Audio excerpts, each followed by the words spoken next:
The first question our learners asked is an important one. Can I apply goal setting to my career and study choices? Let's do a short activity to apply your goal setting knowledge, skills and values to your career and study options. You are going to use the goal setting knowledge, skills and values you have developed to help you design a career plan in Activity 2. But before you set these goals, you need to know and understand your career area of interest. This will help you to make the right subject choices at the end of grade 9, which would be the first step in your career plan. Use the table in your workbook to complete the career and study interest profile. The table asks you to think about your learning areas of interest and then to relate them to a career area of interest. You should be able to give reasons or to motivate your study or career options. Pause your DVD while you complete this task and then return to the DVD for some feedback.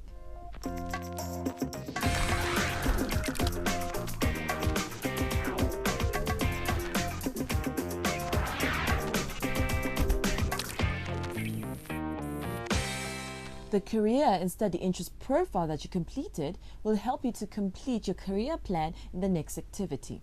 It's important for you to find out as much as you can about career areas of interest. There are so many to choose from. You can be an entrepreneur, go into publishing, fashion design, agriculture, business, banking, healthcare, education, the computer industry. The list is endless. You need to match your interests, abilities, and strengths to one of these areas. Now let's cross over to Asanda and see what's the second question our learners asked for today's lesson.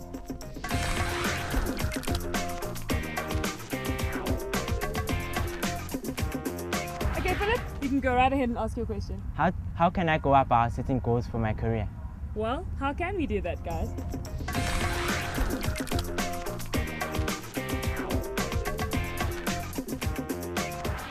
And the question is, can I set goals for my career?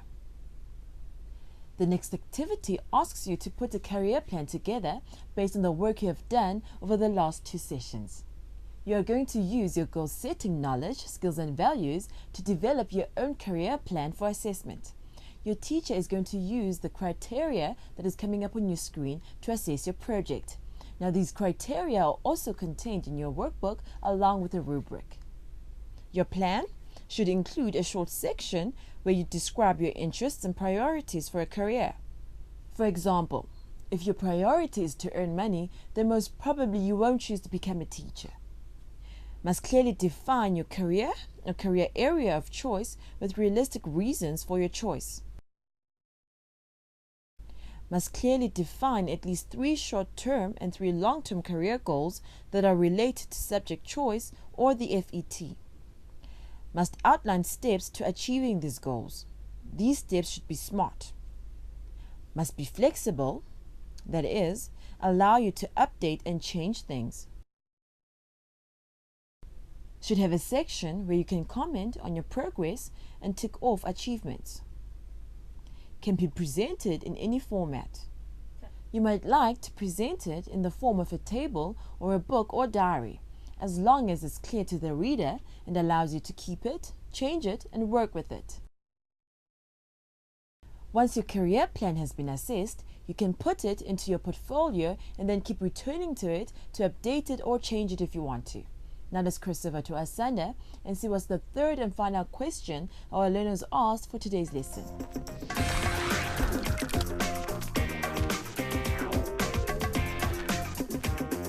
Okay, go right ahead. Am I keeping up with my physical development activities? Well, let's find out.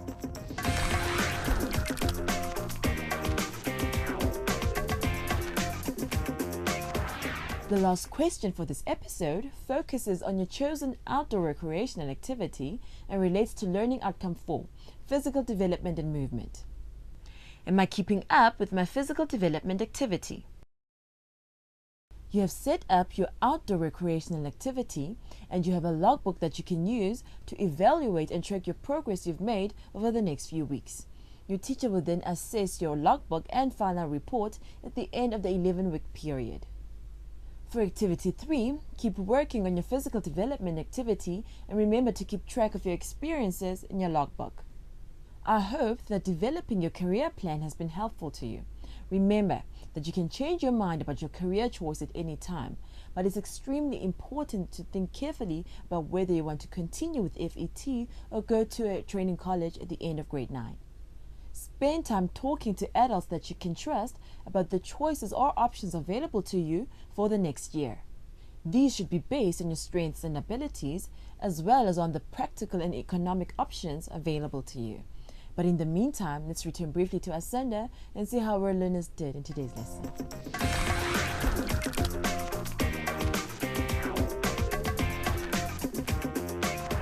Well, that's it from us. We certainly had a good time, guys. Yes, we did.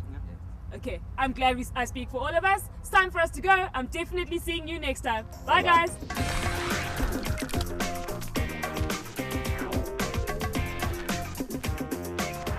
You guys, don't stress if you don't know what you want to do in the future.